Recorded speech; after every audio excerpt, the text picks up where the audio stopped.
Hello, hello, hello. What's happening, everybody? What's going on? This your girl Tiffany coming through here live in effect. Thank you for coming in, watching. Make sure you subscribe to the channel, hit the notification bell, share the channel, like the channel, all the great stuff. Make sure you share the content. Hit the little thumbnail up if you like what you're seeing, if you like the videos that I'm producing and whatnot. So today I had to find some courage and motivation to do a video because as of lately I haven't been really myself as far as like I haven't been feeling like doing a lot of these videos like I normally would, but today I'm doing it because of course the ball got to keep on rolling, and I want to be able to continue to present more information and share more scholarship with individuals. So because I believe it's necessary and it's important. So one thing I could say is, can't don't let those who may not see where you're coming from or don't see eye to eye with you to be the ones to discourage you. Because at the moment I was getting discouraged, but then I said, you know what, I'm not going to get discouraged because of certain individuals or certain mentalities that's out there. So I'm not going to do that. I'm just going to keep on moving. So, anyways, I'm here and I'm live, and I'm going to be doing a video about Booker T. Washington. And the reason why I chose to do the video because, of course, today is his born day. He was born on April the 5th, and on top of that, he has been underrated. You hear the name very often, but many people don't know who exactly is Booker T. Washington. Like exactly what has he done or what have he really contributed. Many don't know that he's the founder of Tuskegee Institute in Tuskegee, Alabama. So it's a lot of things about Booker T that we don't know. It's a lot of information that has to be covered. So what I'm going to do, I'm going to present some sources. I got some PDF books that you guys can check out for yourself, the biography, and I got an audio where he did his speech in Atlanta, which was called the Atlanta Expedition speech or Exposition speech. Sorry, that was his speech that he done here in Atlanta in 1895 regarding to racial segregation and whatnot. And I'm also going to read some information from the upcoming From Slavery book, which is his autobiography. But I'm going to read the introduction as far as explaining his relationship with W.E.B. Du Bois and how they were at odds with each other, how there was so much conflict taking place. So that's what I'm going to do. So if you guys can give me a second. Now I got to drink my little tea.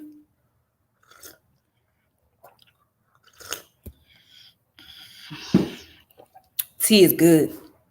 Yep. That tea is good though. You always want to make sure you bring some tea in your system. You know what I'm saying? So I'm gonna go ahead and get started. So you guys follow me. All right. Let's go ahead. So I'm here on the website of Tuskegee University. So you go on tuskegee.edu and they have his biography on here. Okay. Of course, it's very important because he was the founder. So why not? So yeah, this is their website here. And I'm going to be reading from their sources. All right.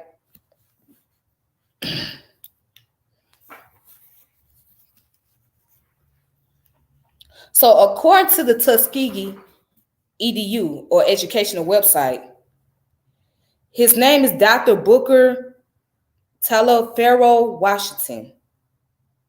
So he was born on April 5th, 1859 in Franklin County, Virginia. Booker Taliaferro was the son of an unknown white man and Jane, an enslaved cook of James Burroughs, a small planter.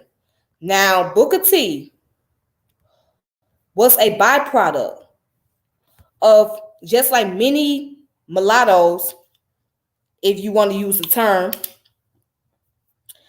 he was a byproduct of a mother who was enslaved and a father who was a slave owner or a planter. Nope. Nobody really knows much about his father's background, but it was very common in those days that white men who had children with black women, they oftentimes lead them to raise those children. They had no ties, no relationship, no connection with them.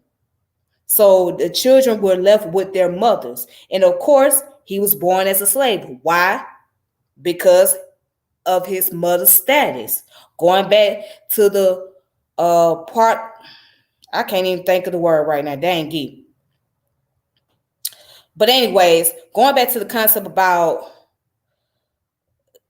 the status of your mother, whatever the status of your mother is, that's what you're going to be born as. So that happened to be Booker T. Washington. But let's continue.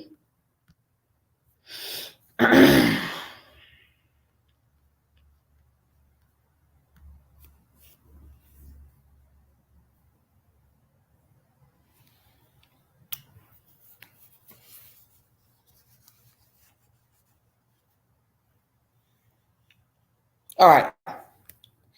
It says Jane named her son Booker Taliaferro, but later dropped the second name. Booker gave himself the surname Washington when he first enrolled in school. Sometime after Booker's birth, his mother was married to Washington Ferguson, a slave. A daughter, Amanda, was born to this marriage. James, Booker's younger half-brother, was adopted.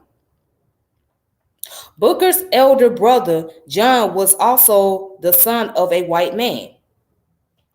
Booker spent his first 9 years as a slave on the Borough Farm. In 1865, his mother took her children to Malden, West Virginia to join her husband, who had gone there earlier and found work in salt mines. At age 9, Booker was put to work packing salt. Between the ages of 10 and 12, he worked in a coal mine. He attended school while continuing to work in the mines. In 1871, he went to work as a houseboy for the wife of General Louis Ruffner, owners of the mines. So let's go down to where they talk about his education, securing education. Now, in 1872, at age 16, Booker T. Washington entered Hampton Normal and Agricultural Institute in Virginia. The dominant personality at the school, which had opened in 1868 under the auspices of the American Missionary Association, was the principal, Samuel Chapman Armstrong, the son of American missionaries in Hawaii. So as you can see, this guy right here, he was the founder. He was the founder of what is known today as Hampton University. That was the school that Booker T. Washington went to, okay? It was called Hampton Normal and Agricultural Institute,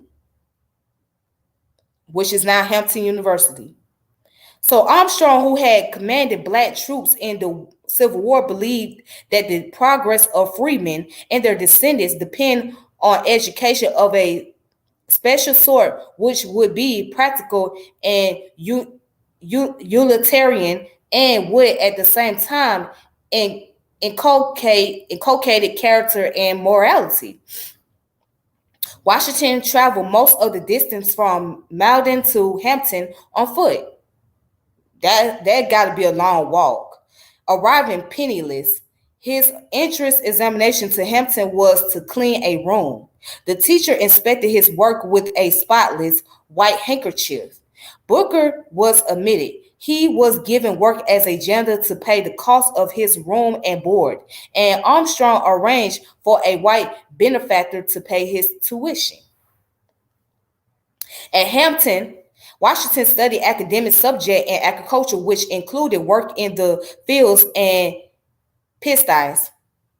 He also learned lessons in personal cleanliness and good manners. His special interest was public speaking and debate. He was jubilant when he was chosen to speak at his commencement.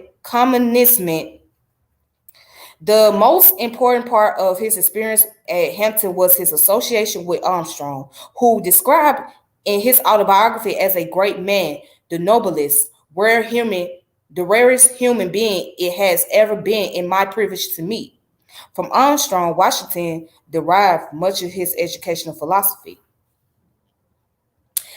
After graduating from Hampton with honors in 1875, Washington returned to Malden to teach. For 8 months, he was a student at Wayland Seminary, an institution with a curriculum that was entirely academic. This experience reinforced his belief in an educational system that emphasized practical skills and self-help. In 1879, Washington returned to Hampton to teach in a program for American Indians. So now, what's going on, CK? What's up? I wish I could get you on here. Thank you for coming through. Wish I can get you on here.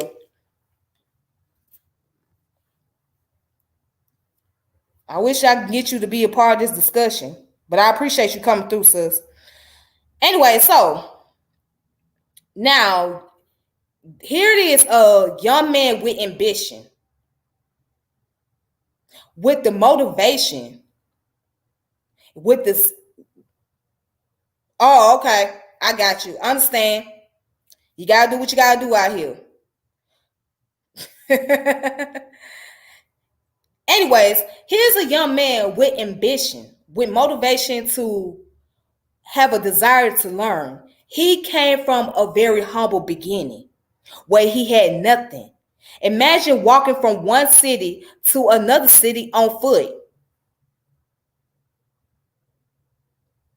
not having a penny in your pocket. But only thing that he had was an ambition. So the difference between him and Du Bois is Du Bois was able to come from a middle-class family. He wasn't born into slavery. And he was able to go to an Ivy League school, which was Harvard.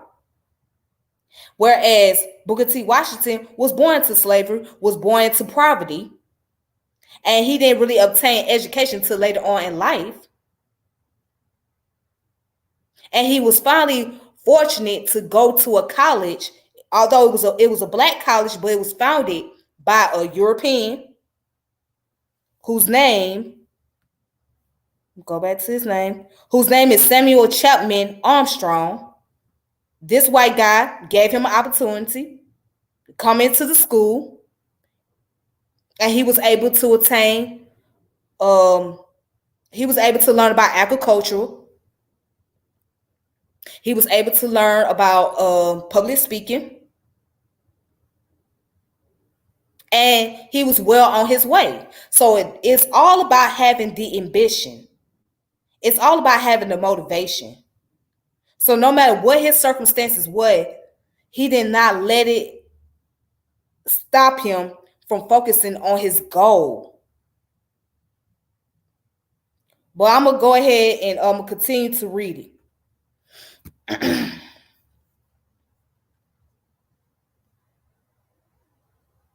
All right. So going down here, it says educating others.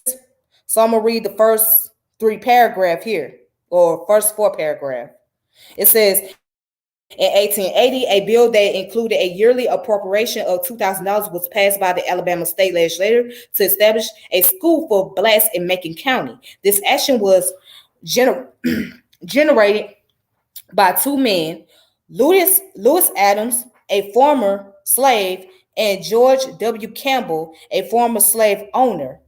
On February 12, 1881, Governor Rufus Willis Cobb signed a bill into law establishing the Tuskegee Normal School for the training of black teachers. Now, Lewis Adams, who I did a video about in the past, he helped founded the school of Tuskegee Institute. And he was a former slave himself. It says Armstrong was invited to recommend a white teacher as principal of the school. Instead, he suggested Washington, who was accepted. When Washington arrived at Tuskegee, he found that no land or buildings had been acquired for the project school, nor was there any money for these purposes since the appropriation was for salary only. Undaunted, Washington began selling the idea of the school, recruiting students and seeking support of local whites, because that's who had the money at the time. The school opened July the 4th, 1881 in a scanty loan by a black church, Butler AME Zion. With money borrowed from Hampton Institute's treasurer, Washington purchased an abandoned 100-acre plantation on the outskirts of Tuskegee. Students built a kiln, made bricks for building, and sold bricks to raise money. Within a few years, they built a classroom building, a dining hall, a girls' dormitory, and a chapel. And it says by 1888, the 540-acre Tuskegee Normal and Industrial Institute had an enrollment of more than 400 and offered training in such skilled trades as carpentry, cabinet making, printing, shoemaking, and smithing. Boys also studied farming and dairying, while girls learned such domestic skills as cooking and sewing. All right. So, of course, and it says here, it talks about the emphasis on personal hygiene and character building, etc. So, now let's go ahead and skip down, establishing the legacy. On the Tuskegee 25th anniversary, Washington had transformed an idea into 2,000-acre, 83 building campus that combined with such personal property as equipment, livestock, and stock in trade was valued at $831,000 and $895. I'm gonna read it again: $831,895. So he made a lot of money at that time. Tuskegee's endowment fund was $1,275,644, and training in the 37 industries was available for more than 1,500 students enrolled that year. All right, so it says through the process at Tuskegee, Washington showed that an oppressed people could advance. His concept of practical education was a contribution to the general field of education. His writing which included 40 books, were widely read and highly regarded. Among his work was an autobiography titled Up from Slavery, which is the book that I have, Character Building, My Larger Education, and The Man Forest Down.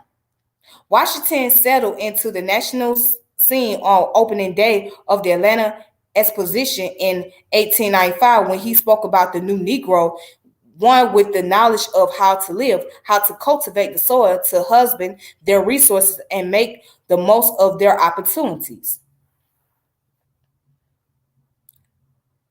And it goes on to say, eyebrows raised again on October 16, 1901, when Washington became the first Black person to dine at the White House. Counsel to many U.S. presidents, he was there at the invitation of President Theodore Roosevelt. So now, as you can see right here, this picture is his wife, Margaret Murray Washington. All right, that's his wife. So it says Washington was married 3 times. In 1882, he married his maiden sweetheart, Fanny Norton Smith. She died 2 years later, leaving an infant daughter, Portia, who married William Sidney Pittman, an architect, in 1907.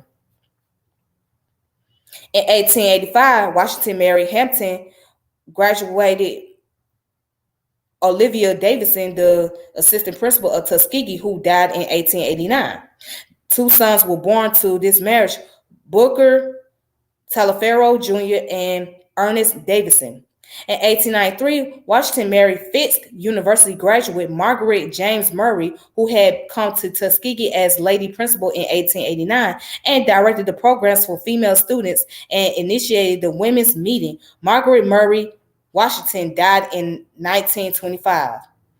So Margaret and her husband's 3 children and 4 grandchildren survived Washington, who died November 14th of 1915 at age 59 of what's it? Arthrosclerosis and exhaustion. He died after the illness in St. Luke's Hospital in New York City, where he had been admitted on November 5th. Aware that the end was near, he left with his wife and his physician, Dr. John A. Kennedy Sr., on November 12th so that he could die in Tuskegee. Booker T. Washington's funeral on November 17, 1915 was held in the Tuskegee Institute Chapel and was attended by nearly 8,000 people. He was buried on campus in a brick tomb made by students on a hill commanding a view of the entire campus. So that's his story. And that's his life. And this come from the Tuskegee educational website. As you can see, you guys can go on here and read it up for yourself. And of course, you can also check it out on Wikipedia.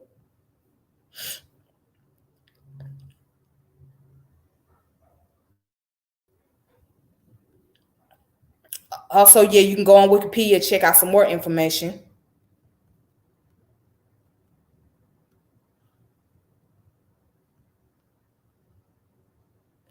So, what I want to do is I want to read a little something from this book right here. So if you guys don't have this book, you need to get it. It's called Up From Slavery, Booker T. Washington. You guys need to get this book. If you guys don't have it, this is his autobiography. And I do have the PDF as well. So what I'm going to do is I'm going to read something from the intro to go into how things were between him and W.E.B. Du Bois. So please give me a second because I need to drink some more tea.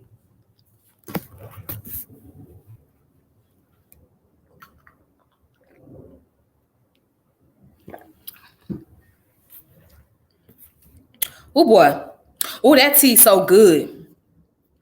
If y'all don't drink tea, y'all need to start drinking some because that tea is so good, honey. I tell you, that tea is good. Tea is good for your health. It's good. It helps break up the mucus. It helps build your immune system. I think tea is better than coffee, in my opinion. So right here, I am going to read this. Now, the PDF that I have, it does not go into the introduction, but this book right here does.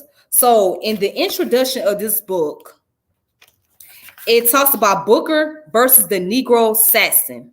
So that was the nickname given to the house Negroes.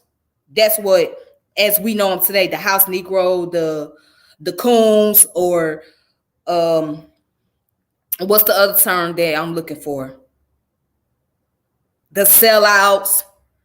That's the term they was using back then. So the Negro Saxon means that a white man in a black face. So let's go ahead and look at it.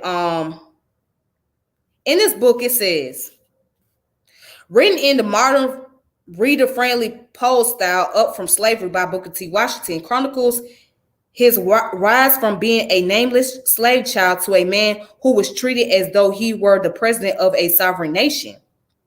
Not only does his life provide a valuable glimpse into the state of race relation between the end of the Civil War to 1915, the year of his death, but shows how his strategies for advancement of African Americans and those of his chief rival, W.E.B. Du Bois, sometimes collided, but often complemented one another.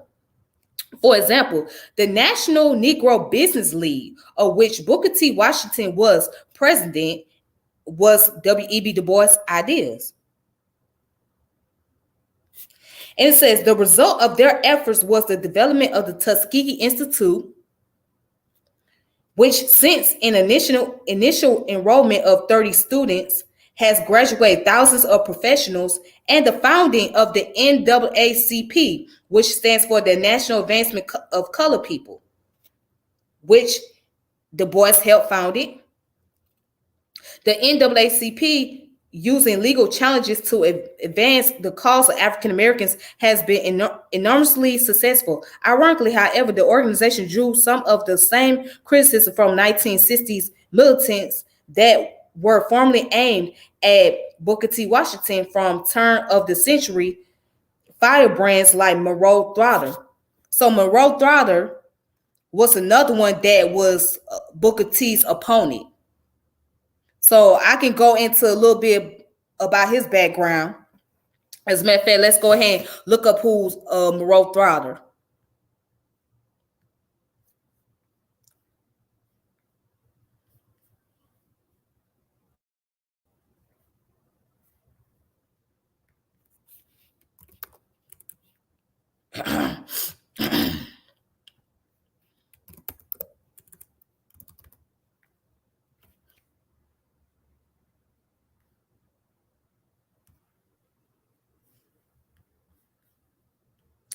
I hope you guys can see this screen.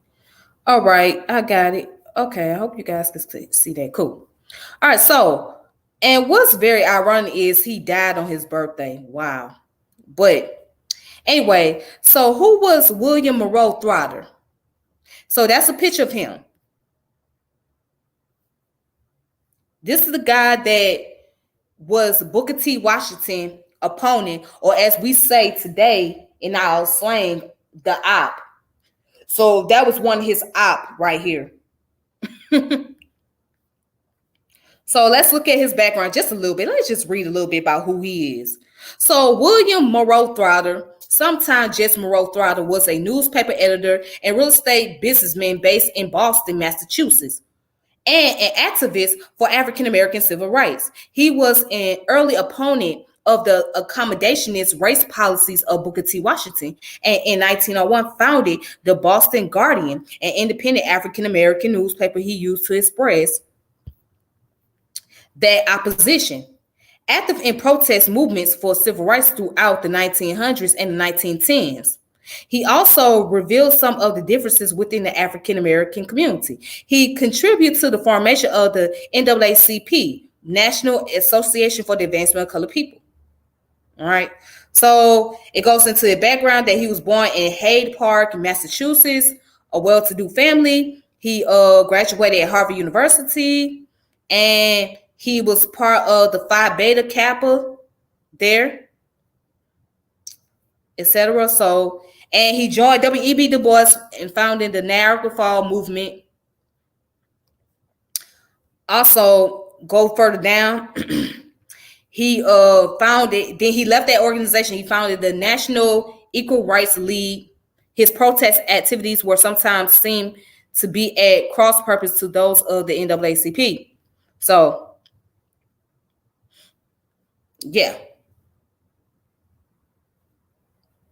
All right.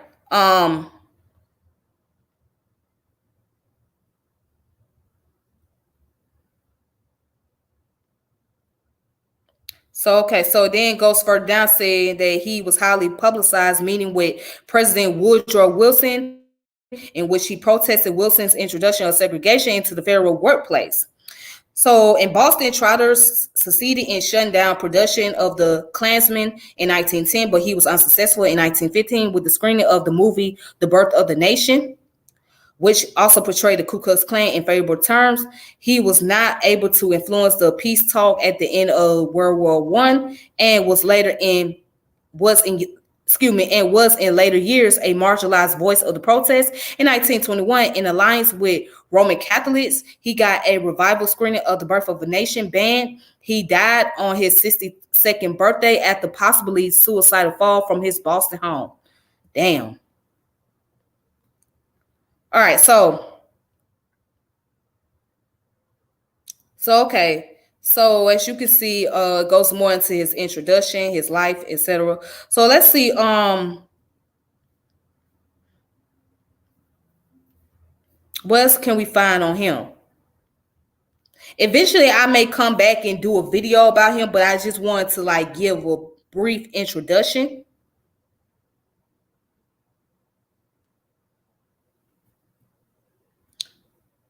All right, it says attacking the African American establishment. So as you can see, that's Booker T. Washington giving his speech at the Carnegie Hall in New York. Right here, that's him. Okay, that's in 1909. Yeah, and there was a lot of people there. And if you notice, his audience was vast majority white folks.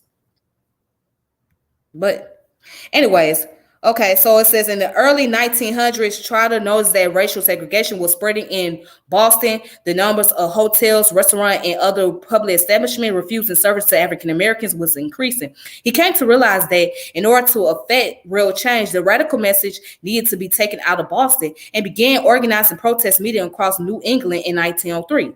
At the suggestion of Trotter, William H. Ferris went to Washington, D.C. in January 1903. Ferris gave a presentation critical to Booker T's Washington in front of the Bethel Literary and Historical Society on January 6, 1903.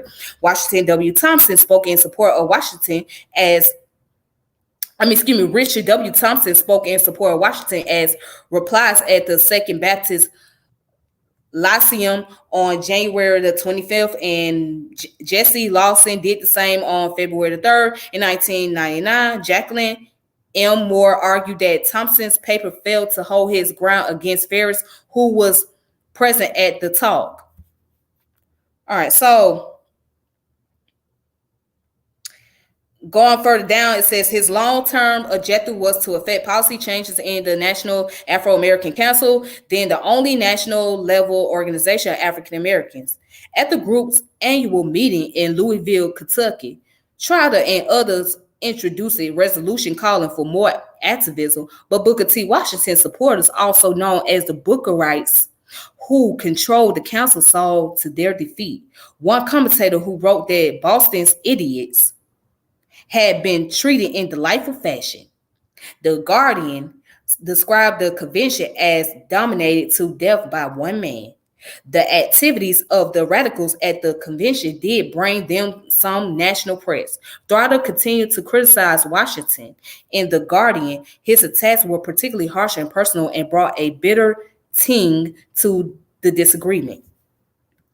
All right, so that's enough about William Trotter, who was known as Moreau Trotter. So basically, let me just break it down.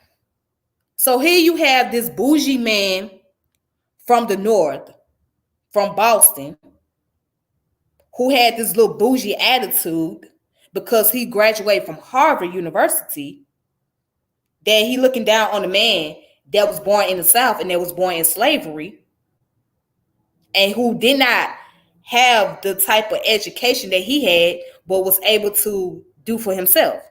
So it was a competition.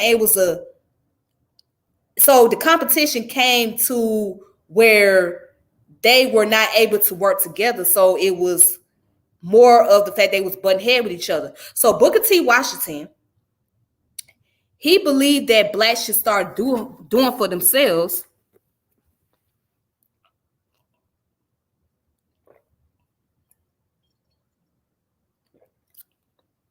So Booker T. Washington believed that black people should do for themselves. And black people should focus on supporting their community and build businesses. That's what he was on, because he was able to focus on building his own school, right? Open up his own campus, which was Tuskegee University. Whereas people like Trotter and at the time Du Bois, they were more like integrationalists. They wanted the reform. They didn't want segregation taking place. They wanted black people to have the same opportunities. They wanted black people to be able to go to places without being discriminated or without being rejected, of, you know what I'm saying, not being able to find work or being able to enjoy themselves and all of that. So that's what they on. And they felt like because of the speech that Booker T. Washington gave, it made things a lot worse for African Americans. So Booker T. Washington was getting a lot of backlash from both Trotter and Du Bois during that time period. So you had a case where these northern guys going against a little southern man, and I think they was low key hating on him. If you want to ask me, I think Trotter was hating on Booker T because he was able to build his own school and be able to make his own profit, versus the fact that Trotter, even though he started his own newspaper, but he didn't have a big institution. You know what I'm saying? And so he had degrees, and he came from a well-to-do family, but he didn't have that kind of status that Booker T had. So I think it was a level of jealousy that was involved too, in my opinion. Let's go ahead. Let's go ahead and read this. So it says, so vehemently opposed to Washington's policy was Trotter that he participated in a rowdy Boston event arranged to disrupt Washington's appearing at the Columbus Avenue Zion Church in the summer of 1903. The disturbance became known as the Boston Riot. Morose Trotter serving a 30-day sentence for his participation was one of those events that inspired the Niagara Movement, named for members of the African American elite. Keyword African American elite. Who met at the Erie Beach Hotel in Ontario, Canada during the same year. They met to form organized determination and aggressive action on the part of men who believe in Negro freedom and growth. Washington was right to ask whether Trotter and his friends would have pulled such a stunt in a white church, and found it ironic that Du Bois' Talented 10, which accused the Tuskegee Machine, a derogatory name given to Washington's organization by his enemies, of suppressing dissidents, would in this instance seek to prohibit his. In 1903, Du Bois defined the Talented 10 in this manner. Can the masses of the Negro be in any possible way more quickly raised than by the effort and example of this atrocity of talent and character? Was there ever a nation on God's fair earth civilized from bottom upward? Never. It is, ever was, and ever will be from the top downward that culture filters. The Talented 10th rises, pulls all that are worth the savings up to their vantage ground. This is the history of human progress and the two historic mistakes which have hindered that progress, were the thinking first that no more could ever rise save the few already risen, and second that it would be better the unrisen to pull the risen down. The unrisen to pull the risen down. The unrisen to pull the risen down. So at that time, Du Bois was throwing shade at Booker T. So you gotta remember, Du Bois had that bougie ass attitude.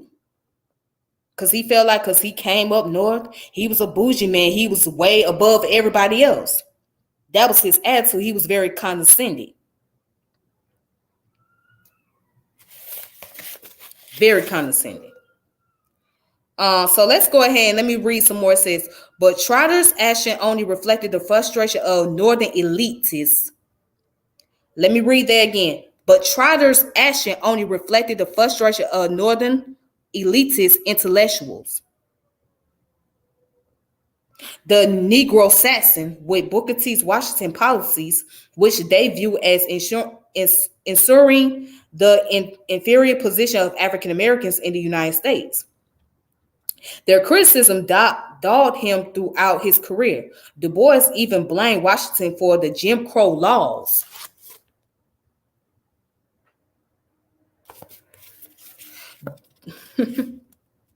that Southern states would adopt following his Atlanta Compromise speech of 1895.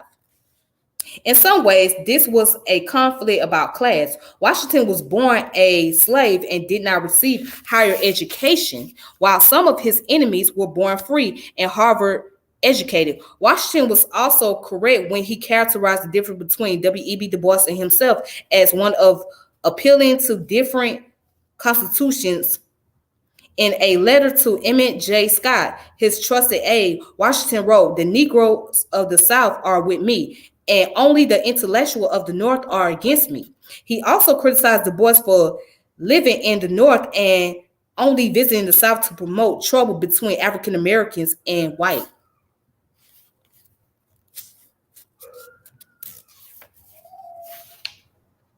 And so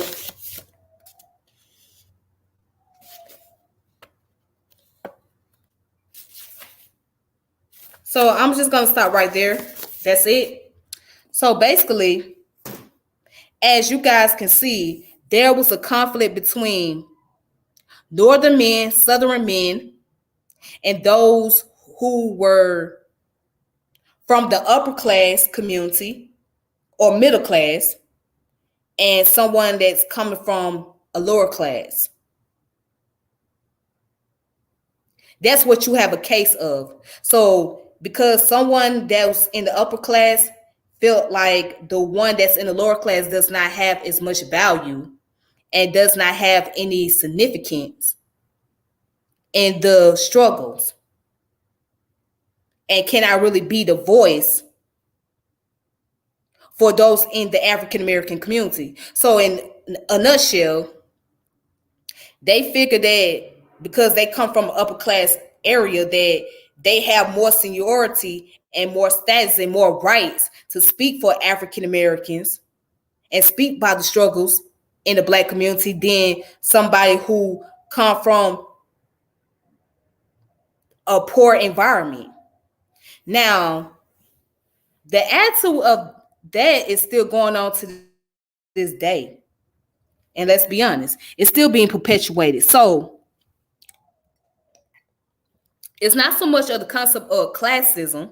I mean, not classism, racism, internal racism, meaning that the colorism between light skin and dark skin, but those who are educated, uneducated, and those who are wealthy and those who are poor, it creates the division. And here in America, it's very common. You will see that kind of attitude. And then you still got that attitude where those from the North think they're better than the people from the South. And then vice versa. So those mentalities are very common.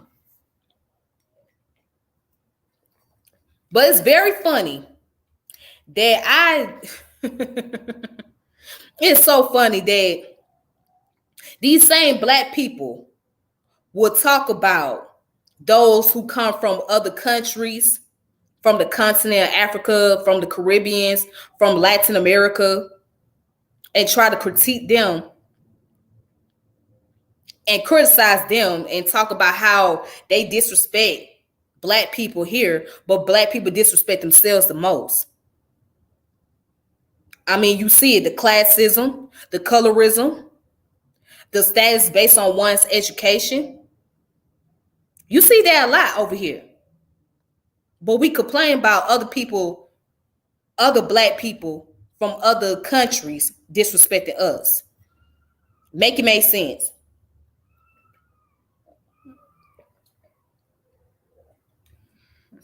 Make it make sense. Black men versus Black women. Black women versus Black men. Make it make sense.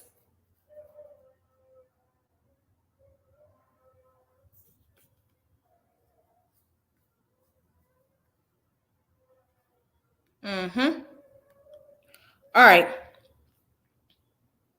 So let me go ahead and let me show you guys the book, the PDF.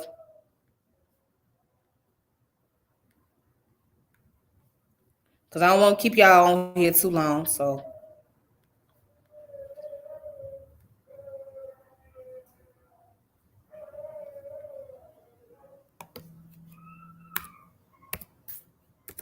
all right. So right here, this is the PDF Up from Slavery. So if you guys want to check it out, you can. And also, CK, shout out to CK. She just told me that there's the book in the Discord. So if you guys want to check out the Discord or Discord, that's the name of the app. It's called Discord.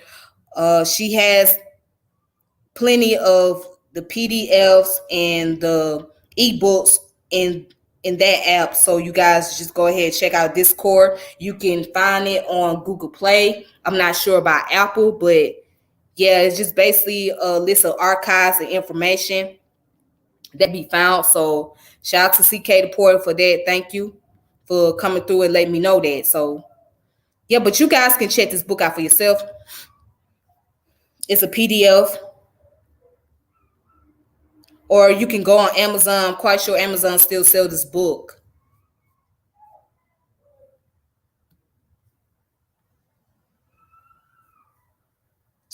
And then I also have another book, which is called The Future of American Negro, which is also written by him.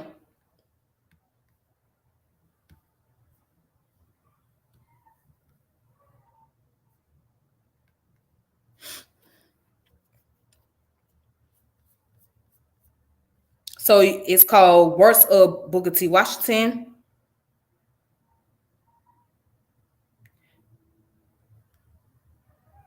The name of the book is called The Future of the American Negro. All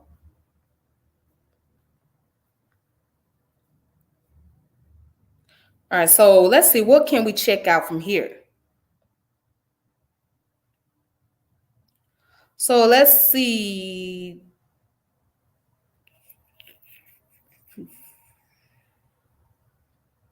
Let's go on chapter 4. So here it is. It says, chapter 4, one of the main problems as regards the education of the Negro is how to have him use his education to the best advantage after he has secured. In this, I do not want In saying this, I do not want to be understood as implying that the problem of simple ignorance among the masses has been settled in the South, for this is far from true. The amount of ignorance still prevailing among the Negroes, especially in the rural districts, is very large and serious. But I repeat, we must go further if we would secure the best result and most gratifying returns in public good for the money spent than merely to put academic education in the Negro's head with the idea that this will settle everything. In his present condition, it is important in seeking after what he terms the ideal that the Negro should not neglect to prepare himself to take advantage of the opportunities that are right about his door.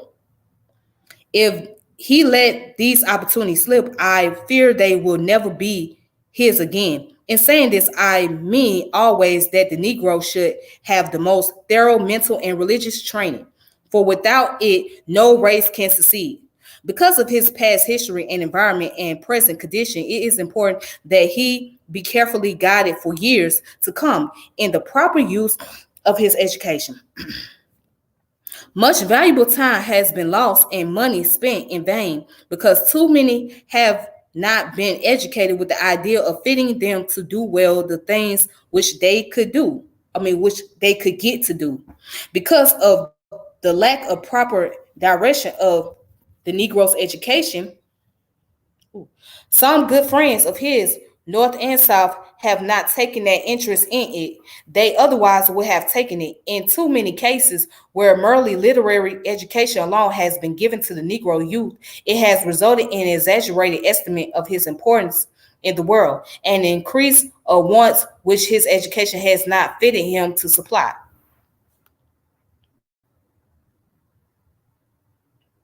All right, so It says, but in discussing this subject, one is often met with the question, should not the Negro be encouraged to prepare himself for any station in life that any other race fill? I would say yes. But the surest way for the Negro to reach the highest position is to prepare himself to fill well at the present time the basic occupation. This will give him a foundation upon which to stand while securing what is called the more exalted position.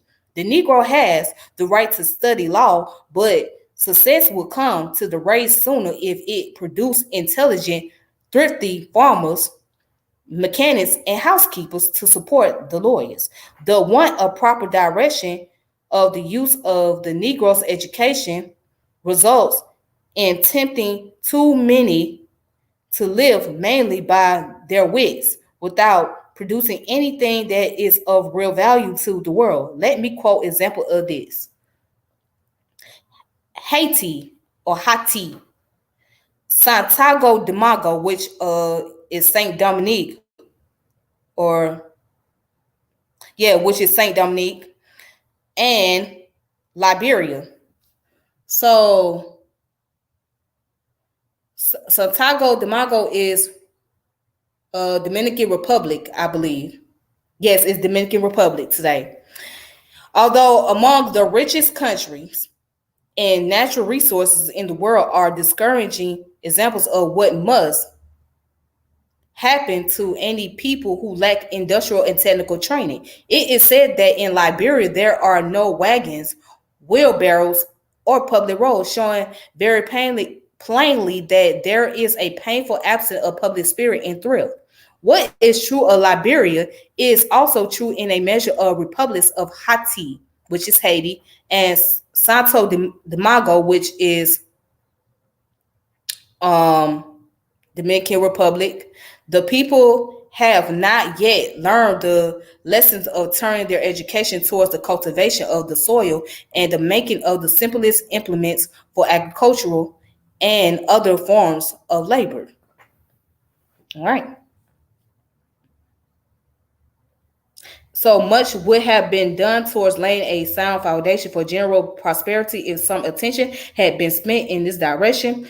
General education itself has no bearing on the subject at issue because while there is no well-established public school system in either of these countries, yet large numbers of men of both Haiti and Santiago de Mago have been educated in France for a generation. This is especially true of Haiti. All right. So, as you can see, Booker T. Washington was on to something. He was really into the STEM program before there was a STEM program back then. So, but if you want to talk about that, that's what he was really focusing on, bringing more STEM into the Black community. So when you deal with agriculture and you deal with when you deal with learning agriculture and learning about soils, you're basically dealing with the engineering process. You're dealing with the technology process. And that's what he was talking about in the earliest form. That's what he was really on. He was really dealing with the earliest form of STEM. So he was a big supporter of that. Because also you can see here,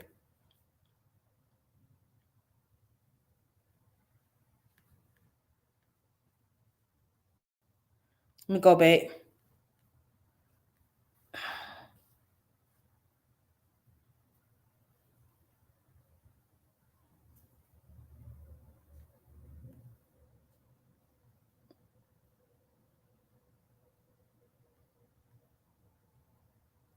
As you can see, it says the education has been altogether in the direction of belles lettres, however, and practically little in the direction of industrial and scientific education. So he was mainly focused on bringing the STEM to the Black community. That's where he was standing. All right.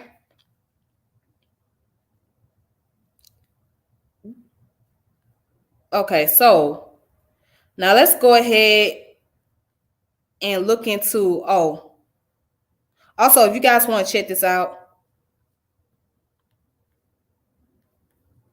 it's called Works of Booker T. Washington, The Future of American Negro. That's the name of the book. I always want to make sure I give you guys the information. The Works of Booker T. Washington. All right. So let's go ahead and go into his speech that he gave in Atlanta in 1895 at the Atlanta Exposition. Okay. So he was a great orator, a very powerful one. But this speech was supposedly be 5 minutes long, but it looks like it's actually 3 minutes long.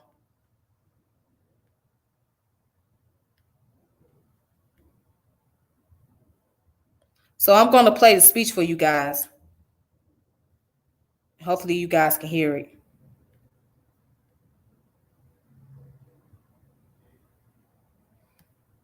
Mr. President and gentlemen of the Board of Directors and citizens, 1/3 of the population of the South is of the Negro race. No enterprise seeking the material, civil, or moral welfare of this section can disregard this element of our population and reach the highest success. I will convey to you, Mr. President and directors, the sentiment of the masses of my race when I say that in no way have the value and manhood of the American Negro been more fittingly and generously recognized than by the managers of this magnificent exposition at every stage of its progress. It is a recognition that will do more to cement the friendship of the two races than any occurrence since the dawn of our freedom. Not only this, but the opportunity here afforded will awaken among us a new era of industrial progress. Ignorant and inexperienced, it is not strange that in the first years of our new life, we began at the top instead of the bottom. That a seat in Congress or the state legislature was more sought than real estate or industrial skill. That the political convention or stump speaking had more attraction than starting a dairy farm or a truck garden. A ship lost at sea for many days suddenly sighted a friendly vessel. From the mast of the unfortunate vessel was seen a signal: water, water, we die of thirst. The answer from the friendly vessel at once came back: cast down your bucket where you are.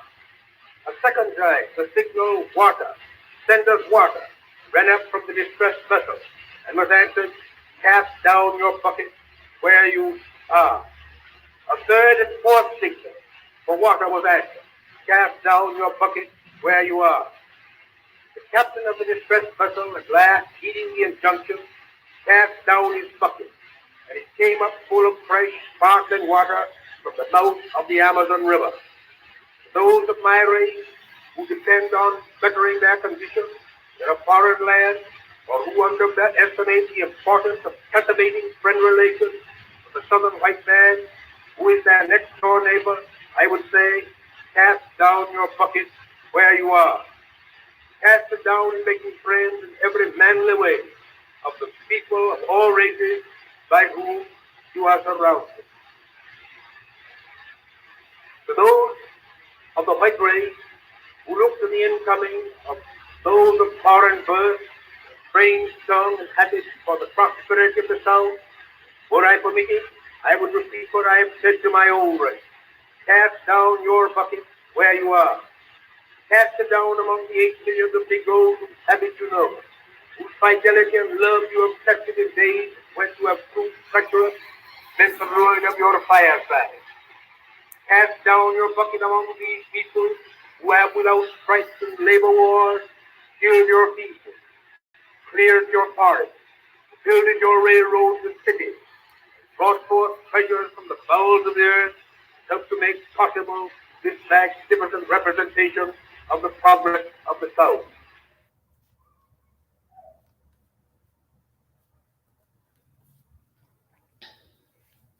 That was a clip, that was the video, or well, that's the audio of Booker T giving his speech in Atlanta in 1895. Well, actually, he recorded in around 1910 or what the speech was. So it was supposed to be a 5-minute speech. Obviously, it was 3.5 minutes long. So, yep, that was the speech that he had given. And because of that particular speech, that was something that he was accused of, and it was considered as controversial because he was supposed to be responsible for the Jim Crow law that took place in the South when the white people was already had it in their mind they was racist anyhow. You know what I'm saying? They already had that type of mentality. So, you know what I'm saying? So you can't really blame it on one person based off of the speech they was giving. I'm saying he was speaking from his struggle and his point of view as a black man who happened to grow up in the South, who grew up in slavery and know what it's like. So for anything, he was bringing about encouragement and motivation to the African American community. But those of his counterparts in the North, they wasn't trying to see that. They didn't understand that. They took his message and twisted it and used it against him. That's what they did.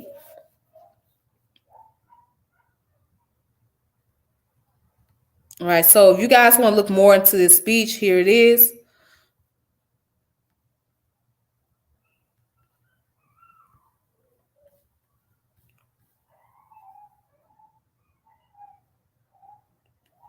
Yeah, so this one right here is called, it's the beginning, is the website is nps.gov, which is the National Park Service.gov. So as you can see, it says the Atlanta Exposition Address. So this is the speech in itself. The audio that you was listening to, this is what it is. You guys can read everything. I know you could not pick up on everything that he was saying because it's very old and it's kind of distorted a little bit, but all that is written on here is what he was talking about in his speech. So you guys can look that up. All right. All righty then. Well, that's all I have for today about Booker T. Washington and his history. So happy birthday to the ancestor. May he rest in peace. And there should be a Booker T. Washington Day. I mean, in my opinion, there should be. So, but before I go, as I mentioned before, Booker T happened to be one of the greatest influence to Marcus Garvey. So because he influenced Garvey so much, Garvey looked up to him and wanted to meet him. So by the time he got here to America, he found out Booker T had died. And so he was very heartbroken. He couldn't believe it. He wanted to meet this man. So Booker T he passed away from a health disparity. And that comes from a lot of stress. Come from trying to focus on doing the work in his community and doing right by his own people. It comes with a lot of stress. So again, but he was poor at that time. Well, no, he was well off, but he didn't put his health first because he was too busy trying to focus on his goals. And you got to make time for your health. You got to make time for your goals. So you have to be able to balance it out. But we got to look at that time period. He couldn't do it. You know what I'm saying? So it was a struggling time for him.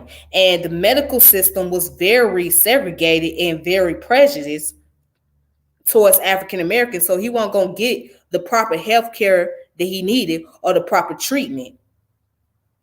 You know, I mean, he did go to the hospital in New York and he eventually died. But at the end of the day, there was still a lot of health disparity going on in the African American community. And the most common one was tuberculosis. So if you ended with tuberculosis, more than likely you was gonna die from it. And there was nothing they could really do to cure you from that. Like that, it was a serious disease that plagued into the community. Now you don't hear much about tuberculosis anymore. It's still around, but it's not a common disease like it was in the 1900s, all the way up to the 20s and the 30s. But anyways, thank you guys for tuning in. Make sure you subscribe to my channel, hit the notification bell, subscribe to the channel, and give it a thumbs up if you like the video and all that great stuff. And also make sure you share the contents. And I will connect with you guys later, all right? So with that being said, may peace and power elevation be to all you. This your girl Tiffany, and I'm out. Deuces. All right.